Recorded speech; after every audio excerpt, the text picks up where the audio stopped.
You know, Mavericks, the world is a tumultuous place right now. Lots of change going on, some good, some bad. And it's times like these that really make you focus on the importance of your personal and financial decisions.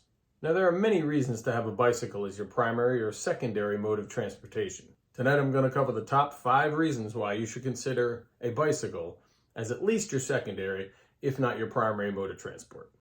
Be sure to like and subscribe to the channel and hit that notification button so you can find out when new videos are released.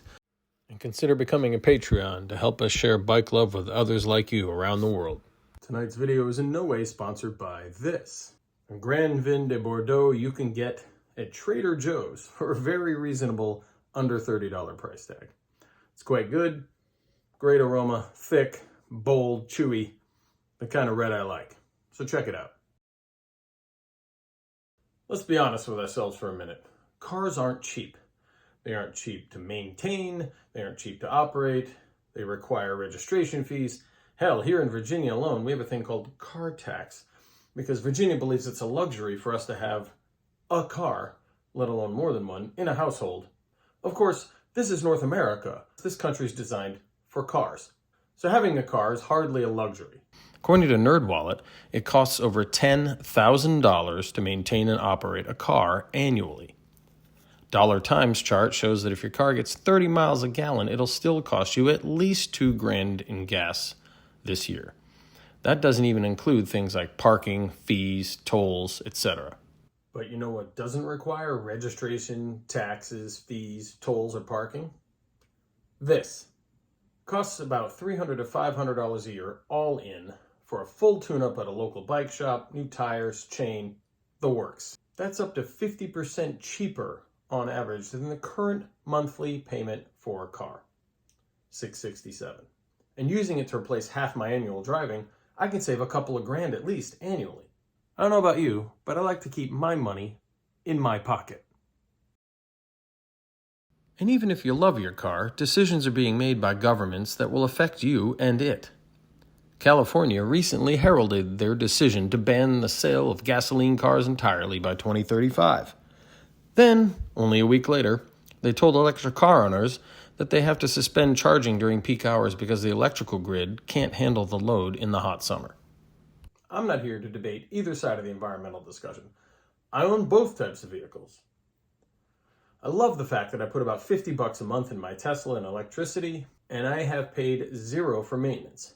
No hoses, no belts, no oil, no antifreeze, no fluids of any kind. In fact, in 3 years of owning it, the only thing I put on it are 4 new tires. That's it.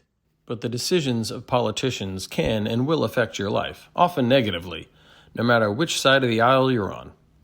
They can make all the grand gestures they want about electric cars, but if they don't prepare the grid and aren't preparing it to handle all the increased demand, what comes of it? Shortages, blackouts, economic effect. But you know what doesn't require electricity to run? This. And even if I own an e-bike, my demands on the grid are minimal. In fact, with a simple investment of $160 to $300 on a solar panel that's portable, I can charge my bike and not even use the grid. As I mentioned in my podcast on e-bikes, those who commute 20 plus miles, an e-bike's a great option. They make the commute doable in a very timely manner. Plus, it allows you to haul heavier loads, grocery runs, Home Depot runs, and getting the kids to school. Politicians and many other external factors affect our standard and quality of living, too. Just this month, Americans saw the worst loss of household income ever recorded. Skyrocketing prices for essentials like food, fuel, and housing were met with the crashing stock market. People got caught in the middle. Who? You and me. You know what isn't affected by economic downturns? This. It doesn't matter if you lost your job. It doesn't matter if you make less money per year. It doesn't matter about the exorbitant cost of gasoline or food.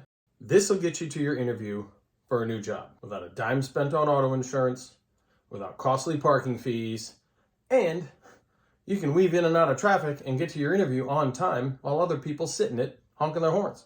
And it'll do it all for next to nothing.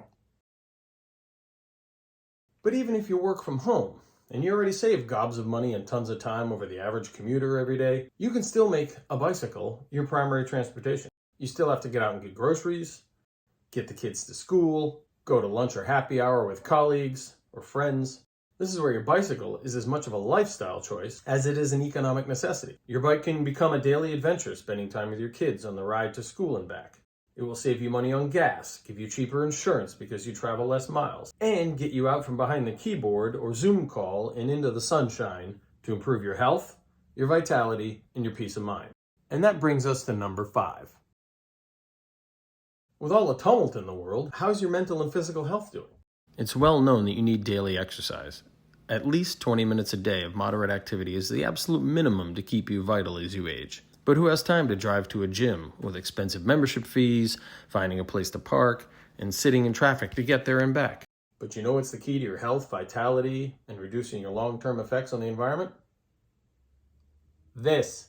And why not combine your commute and your workout? Your bike gives you both. Still want to go to the gym and lift weights, do yoga, or another activity? Your bike can get you there. No traffic, no smog, no parking issues. Bicycles are also believed to be significant reducers of diabetes factors, lung and heart issues, and offer lower stress on the body than running, boxing, or other aerobic activities. It's virtually free fitness. So that's it, Mavericks. 5 reasons why, in times like these, it makes total sense to make your bicycle your primary, or at least your secondary, mode of transportation. It'll save you time, it'll save you money, it'll reduce your effects on the environment. And it's all there in one thing that's likely collecting dust in your garage as we speak. This. Now come on. Let's ride. And don't forget to pick up your SCHWAG from this episode or any of our episodes at the Maverick Store.